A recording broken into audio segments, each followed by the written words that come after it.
Kasih karunia dan damai sejahtera dari Allah Bapa kita dan dari anaknya Tuhan Yesus Kristus menyertai kamu sekalian.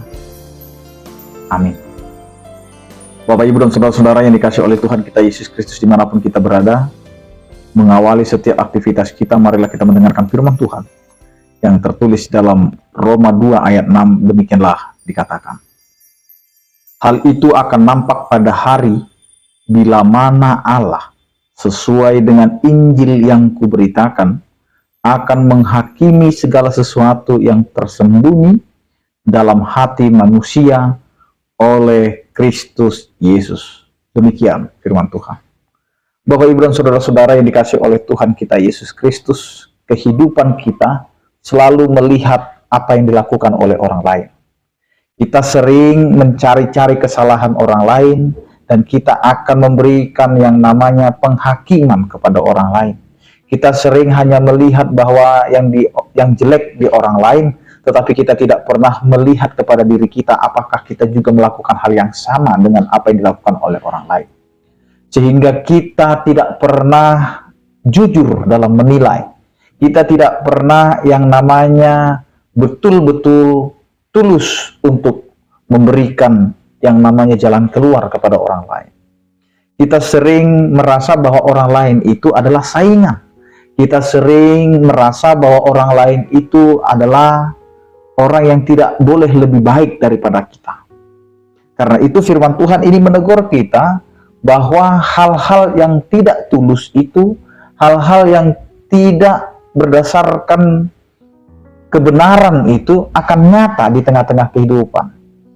Karena kebenaran tidak bisa disingkirkan atau tidak bisa dimusnahkan, karena kebenaran itu akan memunculkan dirinya sendiri, sehingga setiap kebohongan-kebohongan akan terungkap karena kebenaran itu akan menyatakan dirinya.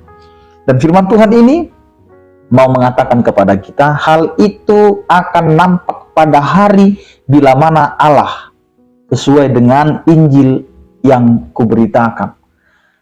Di sini kita mau diarahkan kembali kepada firman Tuhan yang sudah kita dengar, firman Tuhan yang sudah diberitakan oleh para pemberita firman. Sehingga firman itu tidak hanya menjadi pendengaran saja, tetapi menjadi suatu kehidupan dalam kehidupan kita setiap hari. Karena ketika firman itu telah hidup dalam diri kita, maka kita akan hidup untuk memberitakan firman. Jadi apa yang kita dengar adalah berita. Sehingga berita yang kita dengar itu bukanlah berita kebohongan, apalagi berita hoax. Tapi yang kita mau dengar adalah berita kebenaran, yang dimana dia akan memberikan suatu perubahan dalam kehidupan. Nah, di sini kita diharuskan agar kita tidak menghakimi, karena kita adalah orang-orang yang akan dihakimi. Kita ini bersalah, tetapi kita ini dibenarkan oleh Allah supaya kita tidak saling menghakimi satu dengan yang lain. Kebenaran kita itu karena Allah, bukan karena diri kita, sehingga kita juga tidak boleh menilai orang lain atas kesalahannya. Hanya menegur, menasehati, dan mengarahkan. Penghakiman itu mutlak milik Allah. Karena apa? Karena firman Tuhan ini mau berkata, Allah sesuai dengan Injil yang kuberitakan akan menghakimi segala sesuatu yang tersembunyi dalam hati manusia. Jadi Allah lah yang menghakimi. Jadi kita sebagai manusia harus benar-benar jujur. Karena di tengah-tengah kehidupan kita, rambut bisa sama hitam, hati kita tidak tahu. Karena itu Allah memperhatikan apa yang tersembunyi. Apa yang tersembunyi di dalam hati kita. Saya dan kita semua, Bapak, Ibu, dan saudara-saudara, ini akan dihakimi Allah.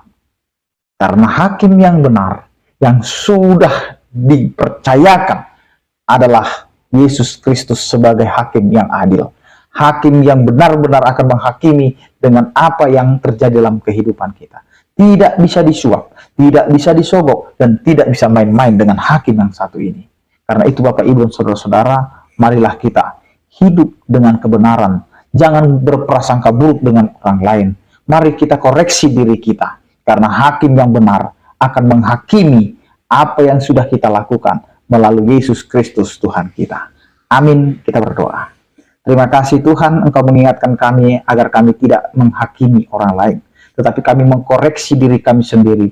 Apakah kami sudah benar melakukan apa yang Engkau firmankan dalam kehidupan kami? Jangan biarkan kami menghakimi saudara kami atau teman kami atau orang lain, padahal kami juga sedang melakukan hal yang sama seperti yang mereka lakukan di dalam pelanggarannya.